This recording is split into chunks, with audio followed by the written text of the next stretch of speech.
আসসালামু আলাইকুম। Microsoft Excel ফুল কোর্সে সবাইকে স্বাগত জানাচ্ছি। আর আজকের যে ভিডিওটা রয়েছে সেটা হচ্ছে 33 নম্বর ক্লাস এবং আজকের ভিডিওর বিষয় এক্সেলের যে কোনো চার্টকে লাইন চার্ট বা পাই চার্টে কীভাবে পরিণত করতে হয়। প্রথমেই আমার এখানে যে ডেটাটা আছে ডেটাকে আমি সিলেক্ট করে নিচ্ছি, তারপর এখানে ইনসার্টে ক্লিক করে রিকমেন্ডেড চার্টসে ক্লিক করছি। একটা রিকমেন্ডেড চার্ট এখানে চলে আসলো, এই চার্টটাকে আমি ওকে দিয়ে এটাকে ইনসার্ট করে নিচ্ছি। সো এইটাকে আমি প্রথমে ইনসার্ট করে নিলাম। এখন দেখব এই চার্টটাকে ডাবল ক্লিক করছি, ডাবল ক্লিক করে এইখান থেকে এই মানে চার্টের এই যে এটা আছে স্টাইল আছে এই স্টাইলটাকে নিয়ে নিচ্ছি, এই স্টাইলটা এখানে অ্যাপ্লাই হয়ে গেল। এখন আমরা দেখব এই চার্টটাকে আমরা লাইন চার্টে কীভাবে পরিণত করব। সো এখানে লাইন চার্টে পরিণত করার জন্য এই যে চেঞ্জ চার্ট টাইপে ক্লিক করতে হবে, তারপর এখান থেকে দেখতে হবে এই যে লাইন চার্ট, এই লাইনে ক্লিক করতে হবে। এখন লাইনের যে প্রথম চার্টটা আছে এটা হচ্ছে এরকম, যদি আমরা ওকে দিয়ে দিই এটা হচ্ছে এরকম। তারপরে আমরা যদি আবার এখানে ক্লিক করি লাইন চার্টের দ্বিতীয়টা হচ্ছে এরকম। আবার লাইন চার্টে যদি চলে যাই এটা হচ্ছে আরেক রকম, ওকে দিয়ে দিই এটা আরেক রকম। আবার এখানে লাইন চার্টের এটা হচ্ছে আরেক রকম। আবার লাইন চার্টে আমরা যদি চলে যাই লাইন চার্টে এই অবস্থাও আছে। আবার এখানে চেঞ্জে ক্লিক করে আমি যদি লাইন চার্টে এটাতে চলে যাই লাইন চার্টটা এরকম। আবার এখানে চেঞ্জ করে যদি লাইন চার্টে এটাতে চলে যাই এরকম, মানে বিভিন্ন ধরনের লাইন চার্টের টাইপ রয়েছে।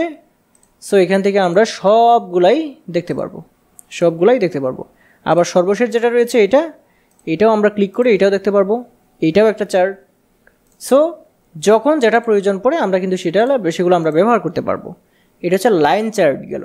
এখন এই লাইন চার্টটাকে যদি পাই চার্টে পরিণত করতে চাই তাহলে আমাদের এই চেঞ্জ চার্ট টাইপে ক্লিক করে আমরা এই যে পায়ে ক্লিক করব।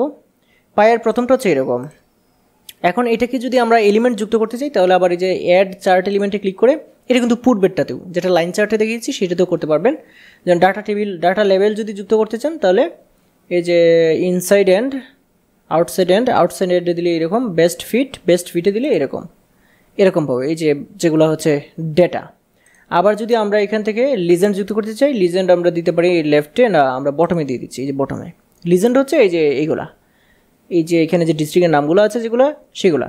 তারপর আমরা এখান থেকে এই যে পাই চার্টের বিভিন্ন যে স্টাইলগুলো আছে সেগুলো আমরা ব্যবহার করতে পারি। এগুলো হচ্ছে বিভিন্ন স্টাইল। সো যে স্টাইলটা সবচেয়ে সুন্দর লাগে, যেহেতু এগুলো প্রেজেন্টেশনে ব্যবহৃত হয় সেটাই আমরা ব্যবহার করব। যেমন আমাদের এটাই ভালো লাগছে। তারপর আমরা চলে যাচ্ছি চেঞ্জ চার্ট টাইপে। এখানে দেখতে পাচ্ছেন প্রথমটা দেখলাম, দ্বিতীয়টাতে ক্লিক করলে দ্বিতীয়টা হচ্ছে এরকম। আবার দ্বিতীয় যে স্টাইলগুলো আছে এরকম আছে, এই সবগুলো স্টাইলকে কিন্তু আমরা দেখতে পারি। এই যে দেখতে পাচ্ছেন 3D। তারপর এখানে ক্লিক করে তৃতীয়টা যেটা আছে এটা হচ্ছে এরকম, ক্লিক করে দিচ্ছি, ওকে দিচ্ছি, এটা এরকম। এইটার বিভিন্ন স্টাইলগুলো হচ্ছে এরকম। এটা একটু বিদগুটে লাগে, এটা আসলে ব্যবহার না করাই ভালো। এরকমও একটা আছে, এই যে পরেরটা এরকমের যে স্টাইলগুলো আছে সেগুলো আপনি এভাবে দেখতে পারেন। তারপর লাস্টের যে স্টাইলটা আছে পাই চার্টের এটা খুবই ইন্টারেস্টিং, এটাও আমরা দেখতে পারি। এটা কিন্তু অনেক সুন্দর এবং এটার যে বিভিন্ন স্টাইল রয়েছে এইটা রয়েছে। তবে সবগুলোতেই হচ্ছে যে ডাটা যখন যোগ করেছি ডাটা লেভেলগুলো সেগুলো কিন্তু একটু হিজিবিজি লাগছে। সেক্ষেত্রে কিন্তু আমরা এই পাই চার্টে ক্লিক করে এই যে 2 নাম্বারটা যেটা ছিল 3D সেটা কিন্তু অনেক ভালো, অনেক সুন্দর। এটা কিন্তু আমাদের উপস্থাপনায় খুবই কাজে লাগবে। সো বন্ধুরা, একটা নর্মাল চার্টকে কিভাবে লাইন চার্ট এবং পাই চার্টে পরিবর্তন করে বিভিন্ন এলিমেন্ট যোগ করতে হয় সেই জিনিসটা আশা করি আপনারা বুঝতে পেরেছেন এবং আশা করছি আজকের এই ভিডিওটা দেখার পরে এই কাজগুলো আপনারা পারবেন। চলুন এবার জেনে নেওয়া যাক সামনের 34 নম্বর ক্লাসে আমরা কি শিখব। 34 নম্বর ক্লাস থেকে আমরা কিন্তু এক্সেলের ফাংশনস শেখা শুরু করে দিব।